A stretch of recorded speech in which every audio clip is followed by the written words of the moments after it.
Welcome everybody to another episode of Fitness Made Simple, a podcast powered by Prodigy Fitness. I am your host, Andrew Hamel. Today I'm joined by our Director of Nutrition, Molly. How are you, Molly? I'm good. How are you? I'm doing well. So a couple weeks ago, we recorded an episode with John Clauser of Custom Care Compounding, and we talked all things GLP-1s. If you guys are interested in learning a little bit more about GLP-1s, that's a great episode to go check out. But I wanted to kind of continue the conversation and dive a little bit deeper into the nutritional side of taking a GLP-1. So hopefully you guys know by now, we are proponents of the idea that a GLP-1 is a valuable tool, or can be, if used in the right situations. It's not a magic pill. It's not an end-all be-all. It should be used as kind of a starting point to get you going, in addition to changing up how you're eating, strength training, and then most importantly, putting together kind of that plan to get off of the GLP-1, right? Yep, that all right? Sounds right. Yeah. Mm-hmm. So I wanted to dive in a little bit more about what is a GLP-1, kind of give people a refresher, and then let's kind of go through what is our, I don't know, call it nutritional protocol when it comes to GLP-1. So give us a quick, couple minute kind of refresher on what is a GLP-1, how does it work, those types of things. Okay, so what happens to your body when you take a GLP-1 drug? Not surprising, your appetite drops. Mm-hmm. So that's one thing that your body does. Also, your appetite drops because your digestion slows. Correct. So your stomach is emptying slower than before. So your digestion is slowing down. So that's going to be prevalent in some of the steps on our protocol.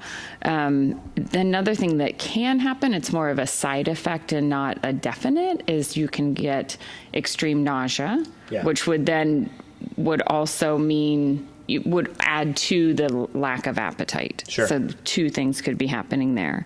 And then because your appetite is lower, you're eating less, you are going to be having less calories. You're in a severe deficit because of the lowered appetite. So that's sort of the stage you enter in with the GLP-1. That's the way the body is going to respond typically. Right. So because of all of that, right, we have a lower appetite, maybe we're not eating as much. We have to be really conscious of how we're fueling our bodies. Right. So let's kind of talk through, and this is great because we have, a handful of clients who are currently taking GLP-1s. We have, a handful of prospective members who've come in and they're either being told by their doctor, like we had one client who actually just joined us again after about 6 to 8 months off. And her doctor flat out told her, like, this is the only way that you're going to lose weight is by taking a GLP-1, which is not the case, by the way. That is not true. And it's unfortunate that the doctor said that. But, GLP-1s are not going anywhere. And I think it's really good for people to kind of, let's make sure we're doing it the right way. So what is the, I don't want to call it a step. It's not a step, but what's the first, what's the first part of our protocol? What's the thing that we want to focus on first? Yeah. So, probably in order of importance, I would say protein. Sure. So when your appetite, goes down, you're eating less calories, and one of the places you get calories is protein. Sure. So if you're having less protein, your muscle mass could then subsequently go down. So of course you want to get into a space like Prodigy and participate in strength training so that you can keep your muscle mass. One of the things about muscle mass is it seems that the midlife person is intrigued by GLP-1s. Yeah. So I don't know if there's a percentage of people who take them, but that's our experience here, right? That's our clientele. So as a midlife person, if you don't do anything to maintain muscle mass, like eating protein and getting in your strength training, your muscle mass will go down. That's something that happens as we age. Right. So then if you add to that, the GLP-1, which means you're getting less protein, probably because you're eating less calories overall, then it becomes even more important to eat your protein, to do your strength training, to keep up with muscle mass, and hopefully not lose any. And we've even had a client gain on the GLP-1. Right. So she was really, really diligent with this protocol. And therefore very successful. So like you said, it's not a magic pill. It definitely is a tool. And it's a tool that almost turns up the importance for all the things we're going to talk about today. Yeah, absolutely. It's not take the GLP-1 and then great, forget about it. It's almost take it and now your diet and your nutrition is even more important. Right. So number one, protein. Very much. Okay, great. What's number two? Number two, I'm looking because now that I said that's order of priority. Like, okay, we're definitely going to prioritize protein. From here on out, the order could be debatable. Sure. We'll say that. Right. But so as I mentioned with protein, as your overall calorie intake goes down, you're eating less food. So if you're eating less food, you're getting less nutrients. Yeah. So it becomes really important that you're getting nutrient-dense foods. Okay. So what that means is you're really going to look at the quality of the food you eat. So fruits and vegetables become very important, right, because those are going to have micronutrients are vitamins and minerals. Mm-hmm. That's where you're going to get those things from. So you don't really have room for what might be called empty calories, like processed foods made with like kind of white processed flour. It doesn't mean you don't need carbohydrates, but you're going to have to be really careful about the carbohydrates you're eating. Sure. And just another thing is trying to find foods that kind of house two things. So like if you get something that has a lot of, let's say, magnesium in it, mm-hmm, if it also has fiber, which would be another micronutrient, that's a real win.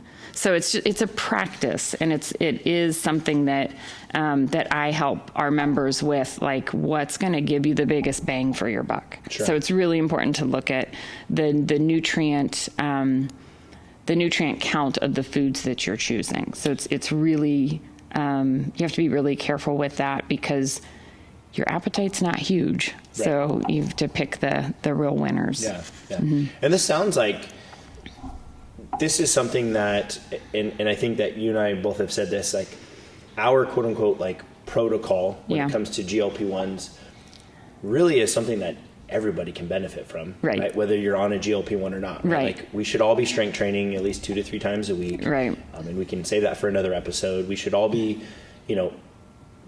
be more conscious of our nutrition, eating calorie dense foods, prioritizing protein, eating a lot of fruits and veggies, like those types of things. Yeah. So, whether you're on a GLP-1 or not, like these are things that we should be focusing on. Yeah. Yeah, okay. And even more so when you are on a GLP-1. Yeah. It's like, I think that if you are a general, a person who's not on a GLP-1, in general, you want to do these things. You can probably do these things 80% of the time and be pretty successful. So that 80% kind of turns up. You know what I mean? It's like, you really gotta, maybe shoot for 100. I never try to say that because then that's perfection and then you just feel like a failure when it doesn't happen. But it becomes very important. Like maybe you're shooting for 80 and getting 70, but with the GLP-1, you've got to just really dial it in to stay healthy and to maintain your muscle mass and maintain your, micronutrients are going to help with inflammation, and they're going to help with recovery and all of those things that your body does. So if you take yourself down in the micronutrients and that's going to affect your immune health, like all the things that keep you alive and running well need those micronutrients. So it just turns it up and it becomes way more important. Yeah, absolutely. Mm-hmm. Okay. So protein, make sure we're getting, calorie dense foods. What's another one? I'll go to fiber next because I mentioned it. It's one of the micronutrients. So because your stomach is emptying slower, a lot of people on GLP-1s can get constipated. So it's just not moving along. Yeah, right. And maybe it wasn't moving along very well before you started taking the GLP-1. Sure. So you got to, you're not necessarily heading into GLP-1 use with perfect health and your body's functioning perfectly. So you have to take in your existing health also. So eating fiber-rich foods can help everything keep moving, binding all of the waste products and keep them moving. And fiber, again, is something that we all should be focusing on. Trying to get nearly perfect on 30 grams of fiber a day is kind of the gold standard for that. Yeah. And then sources of fiber, like what are some big sources that you have? Yeah, that's a great question because it's surprising that even if you eat a lot of fruits and vegetables, when you really look at the amount of fiber you're getting, it's not always 30. So it's a really good practice. I have a lot of my clients do that. Just kind of log your food and see where your fiber ends up. High fiber, a nice one is, well, this is not a great example. I always love to advise people to eat avocados, but and the reason this isn't great, I'll go ahead and jump to healthy fats. Fat takes the longest to digest. So if we're looking at the stomach emptying slower, we need to be really careful with fats. Yeah. So avocado has fiber. Your whole grains have fiber. So the brown rice, oatmeal, things like that. Really heavy hitters on fiber are like chia seed and flaxseed. Okay. And those can be easy adds to, like, if you enjoy a smoothie or if you eat oatmeal, you could sprinkle it on your granola, on a yogurt cup, things like that. Yeah. So those are really high in fiber. Okay. What about like a fiber supplement? It might be necessary when you're on a GLP-1, especially because it might be hard to get the volume of food to get the fiber in. A nice supplement that I like is psyllium husk, because it's one ingredient. It's not a product. It's what I like to do with it is blend it with a juice, and it creates a jelly. Okay. And then I just plop that on my yogurt. And it's depending on the juice I like to use cranberry juice, because then that's good for your urinary tract and everything. Sure. So that's like a double purpose there. But yeah, I like psyllium husk if you're going to supplement. Okay. Awesome. Talking about fiber, what's next? Okay, and then we talked about fat. So you just want to you need to have fat in your diet, because some of the vitamins that are in the food, so you're getting your micronutrients, some of those micronutrients need fat to absorb. Sure. So you need fat in your diet, but when you're on a GLP-1, you just have to be careful with fats. They can, higher fat foods can just really leave you feeling uncomfortable, because the food is going to empty out of your stomach even slower. Sure. So that could feel really bad. So really just making sure that fat is present in your meals to absorb those fat-soluble vitamins. But it should not be a big part of the meal. It'll leave you pretty uncomfortable. Okay. All right. Next. I was so excited to see if you could remember the list. I've got it written down. But so protein, micronutrients, fiber, healthy fats. I was waiting until the end to see if I could really challenge my brain. But I know. Yeah. Okay, this is good. Okay, so hydration. And we're talking about keeping things moving. That's going to be helpful with the fiber. If you really amp up your fiber, but you don't amp up your water, you're going to be really uncomfortable, because you'll bulk up the digestive system and the waste, But if it doesn't have the water to go, that's going to be super uncomfortable. Yeah, right. And then the tip with water and hydration and GLP-1 is you want to space your water away from meals.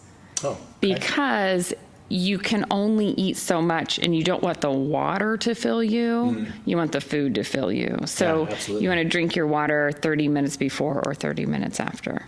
Interesting. Yeah. Okay. So that's going to be something that is different with GLP-1 use. Yeah. And I think that's a good one too, because like, once again, this is something that, should be thought of even for people who aren't taking a GLP-1, right? Like I always have the idea of like a fully hydrated body is going to function so much better than a dehydrated body, right? Like when you're fully hydrated, you're going to recover from your workouts better. You're going to have more energy. You're going to burn fat better. Yeah. When you're dehydrated, like things just slow down. Like they just don't work optimally, right? So something to really focus on is, make sure we're getting enough water in. Yeah, and it's the simple, boring things. Sorry, that's it. And it's hard to make them super exciting, but it's how you need to function every day, right? Like sometimes I think you could go, well, yesterday I didn't eat much protein, but today I'll make sure I get my protein in. Like water, you don't have that option. You can feel lousy by midday if you didn't have enough water. Like it's that consistent, constant thing. Right. Yeah. Well, I think you said it right. It's often the simple, boring things that work really well. Yeah.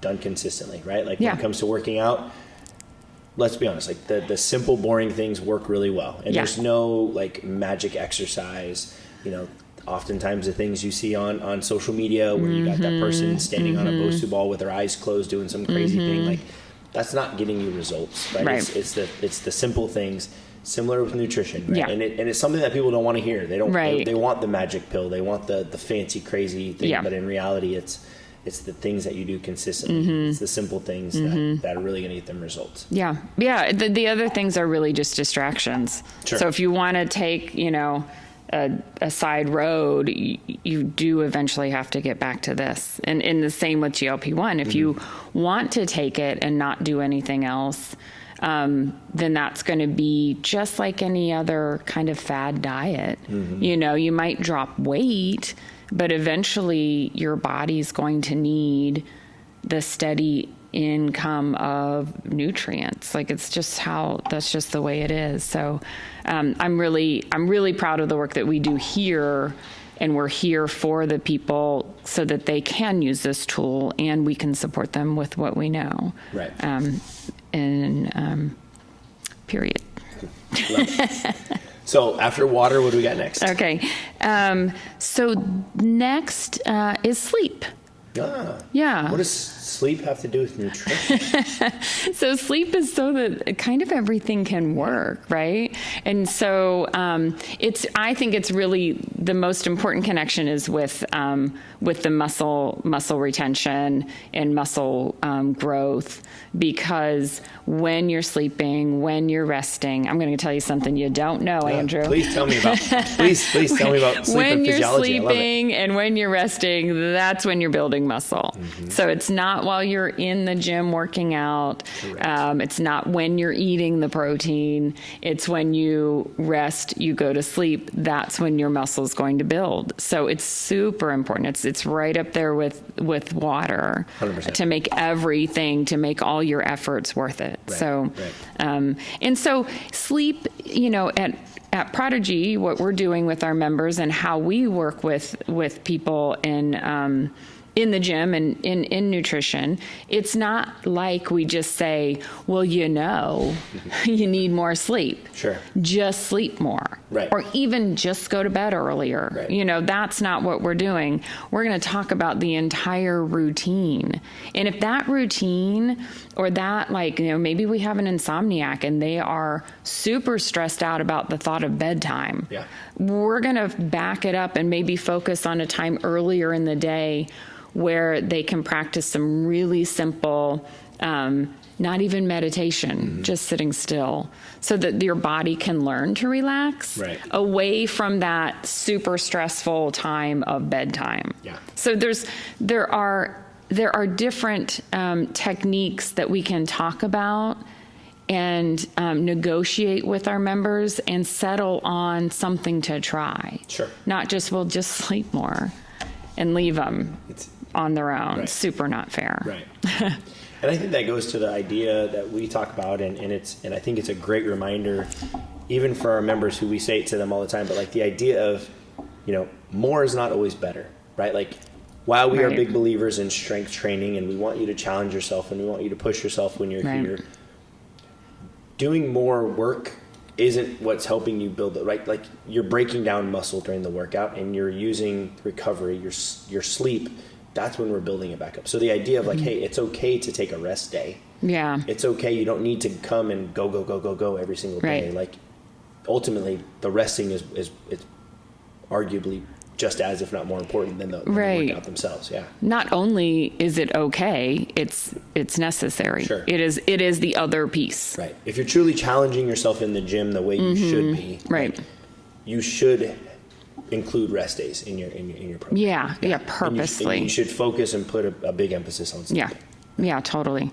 And so you said more is not always better, right? So that leads me to the last one. Oh, you didn't know? See? Perfect. See, I mean, that's what a good podcast host does. That was pretty seamless. And then we just blew it because we got so excited about it. That always happens. So the last kind of overall tip for somebody who is considering GLP-1 or on GLP-1, there's going to be this temptation to eat even less.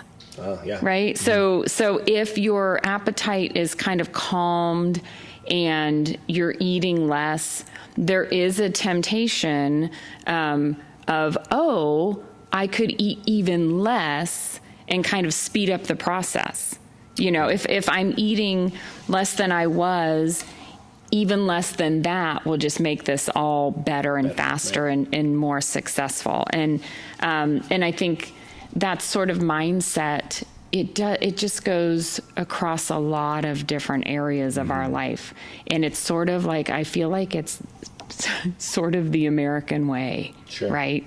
If low fat is good, why don't I go no fat? Yeah, right. Right. And if protein is good for me, why don't I just have just that at every meal? We just go extreme, So that is one thing for somebody who's perhaps struggled with an kind of an overactive appetite, to have that feeling of like, wow, I'm not hungry all the time.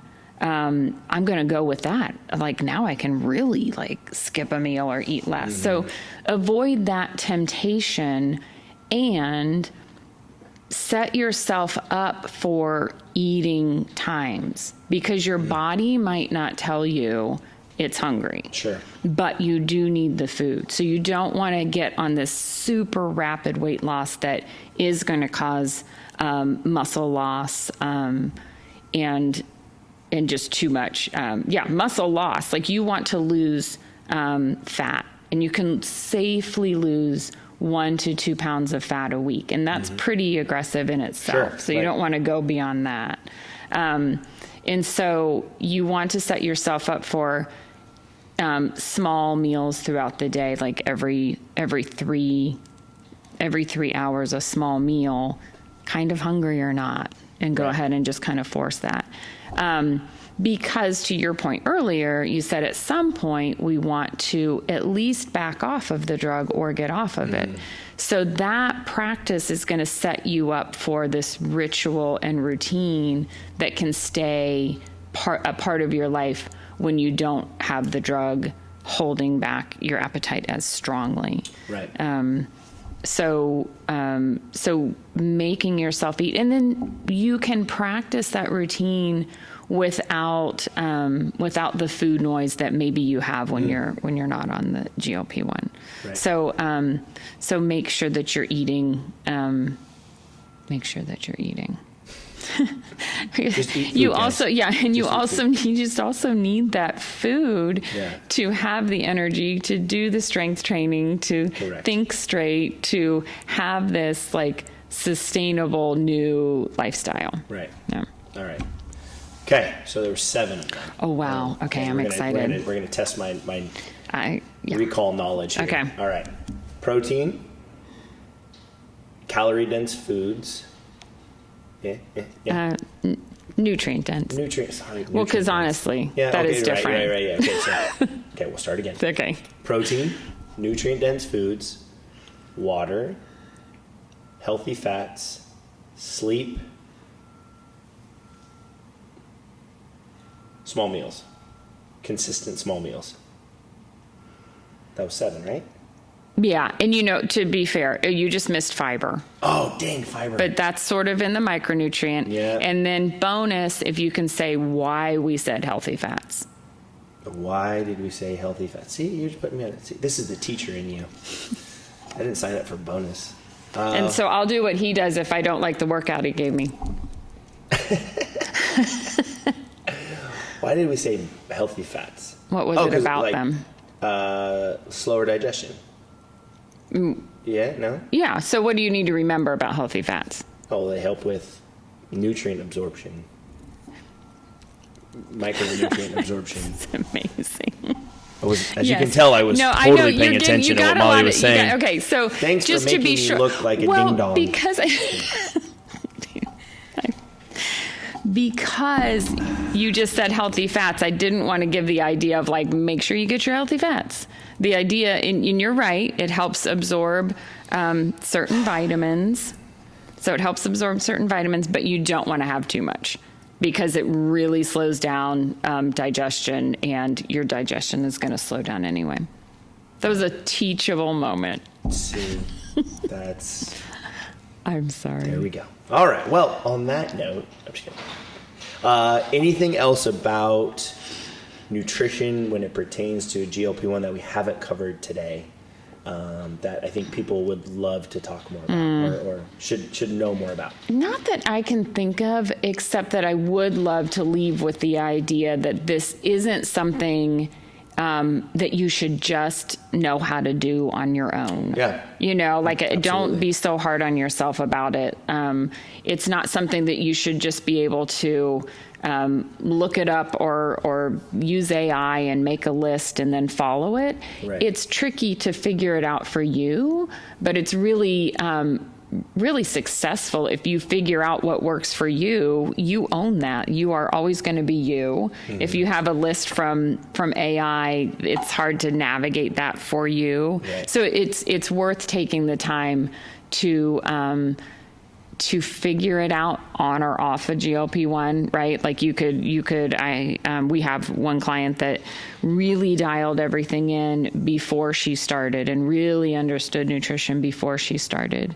So don't think it's something because you eat that you should just be able to adopt. Right. It's something that I've been studying for 15 years, and I'm always learning something new. So. Right, absolutely. Awesome. Take it seriously, I guess, is the thing that I'm leaving with. It's really an important part of the journey. Yeah. One, I think too, I think you touched on a little bit, but the idea of, yes, I can theoretically go on ChatGPT and say, hey, what should I be, if I'm starting a GLP-1, what should I be eating?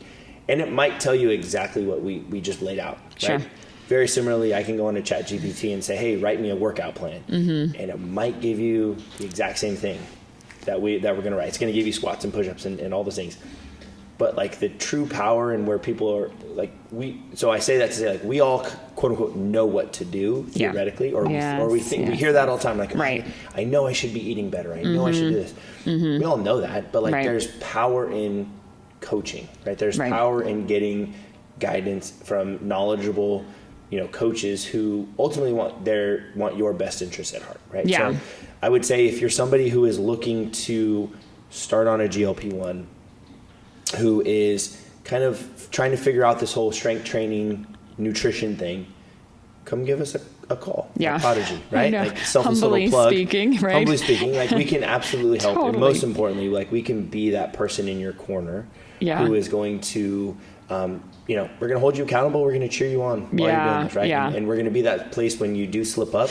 Go, hey, you know what? It happens. Yeah. Let's get back on and let's go again. Yeah, and I think it would be important to add to that this isn't something that we are we are selling. We're not, this isn't, I think that if you're looking, of course, come here. We've got this figured out, and we have people who are really on your team. Like, we just really care about people and how they feel and how they move through the rest of their life.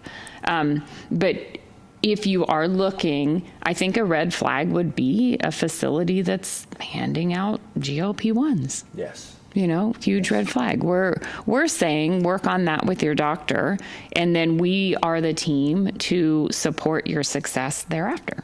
Yes. All right. We're going to end there because yes, we are not selling GLP-1s, but we will help you. So anyway, thank you again, Molly, for joining me on this episode. Glad to be here. Fitness Made Simple, podcast powered by Prodigy Fitness. Coach Andrew, Coach Molly. We'll see you guys next week.